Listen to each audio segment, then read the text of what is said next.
Welcome to the Fane of Fantasy. This video is really inspired by some of you guys out there. I've received questions a couple of times to why the Maggio order in the Keystone Bone trilogy only consists of female spellcasters. So I thought I would create a video and just explain it all. And thanks a million for the questions. I love hearing from you, so thanks for that. Now this is a unique behind the scenes video because the material that I'm sharing here has never been shared anywhere else, nor does it have any place in the books themselves. So this ties back to when I did my initial world building of Erisdün. In a moment, I'll take you behind the scenes.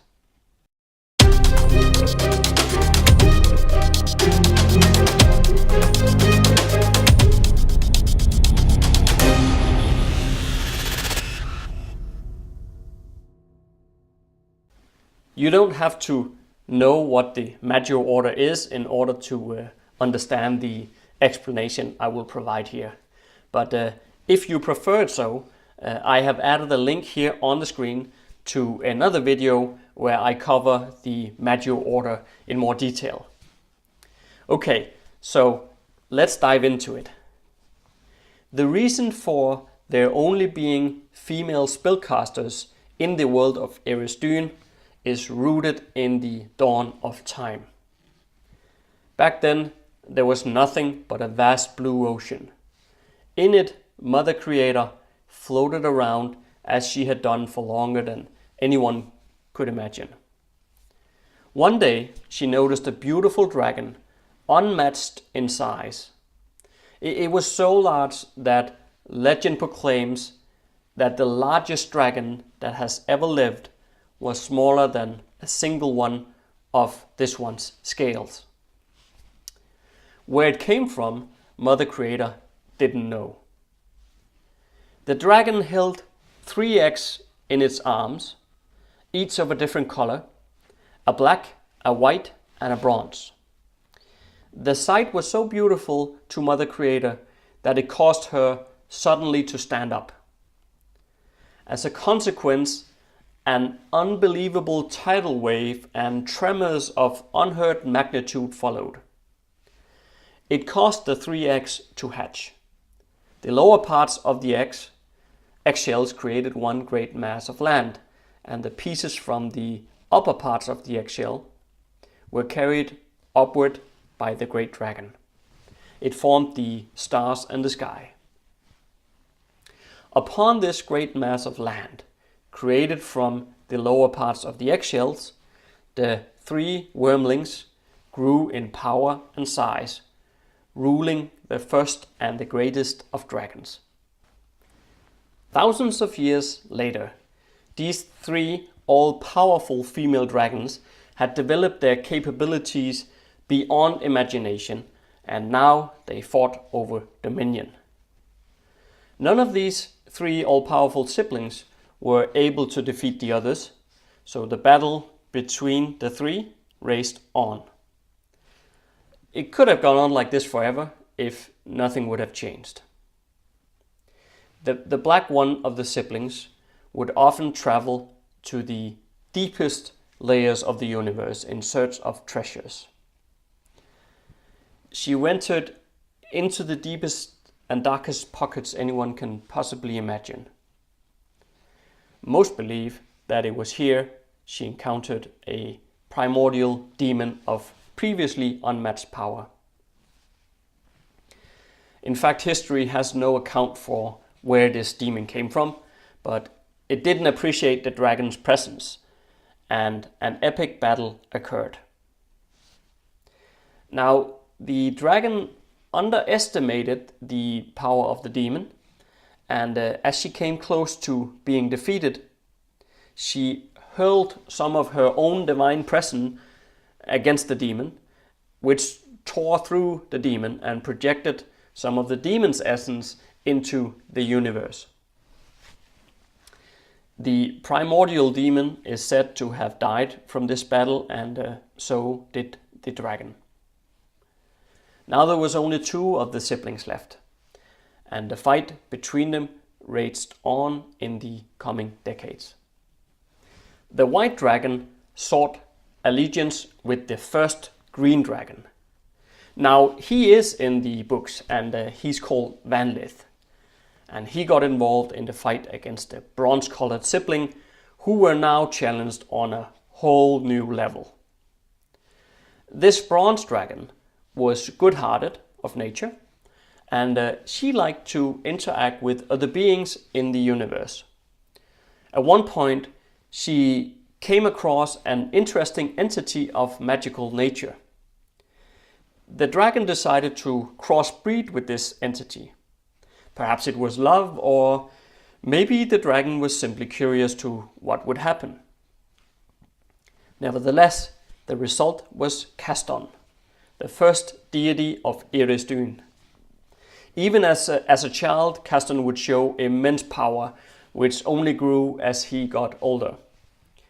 By the time he reached early adulthood, he was already capable of single-handedly defeating dragons and demons. Over the years, Keystone would increase the number of deities in Vestos by having children with different races of the world. Now, by this time, he was a well-known and truly hated deity by his enemies. So the White Dragon planned the perfect trap to kill Keystone once and for all.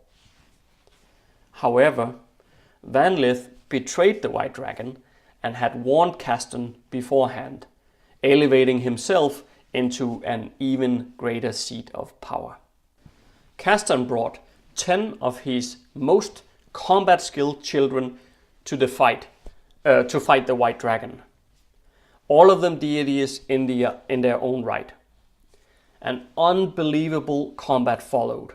Storms, hurricanes, tidal waves surrounded the combatants. The amount of magical energy and divine essence concentrated in one place would forever transform the northern parts of Erisdün into a cold and wintry place. Now, this is also a part of the book, in fact. This place is called the Northern Lands in the book. Now, the battle is said to have lasted 2 entire weeks, at which point only Keystone, his eldest son, and the White Dragon were still standing. In these last moments, the White Dragon managed with a swipe of her enormous tail to hit and kill Keystone's eldest son. Keystone, now in pure fury, drew unbelievable amounts of magic energy from the universe, and he hurled it all at the dragon. The dragon screamed so loud that the entire universe could hear it. She plummeted into the ocean out of the northern coastline, and the seas slowly froze over. A month after the battle, the first signs appeared. They were first subtle, but increasing with every day. Keystone became mentally unstable, first with small fits of rage, then more uncontrollably, all to conclude one night in a depressing climax. Keystone went completely and utterly mad, throwing magic, lightning and storms all over Vestos, killing most of all the deities.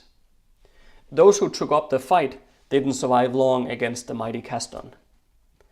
Those few who chose to flee survived and are at the age of the Keystone Bone trilogy the deities that are recognized and worshipped across Erisdün.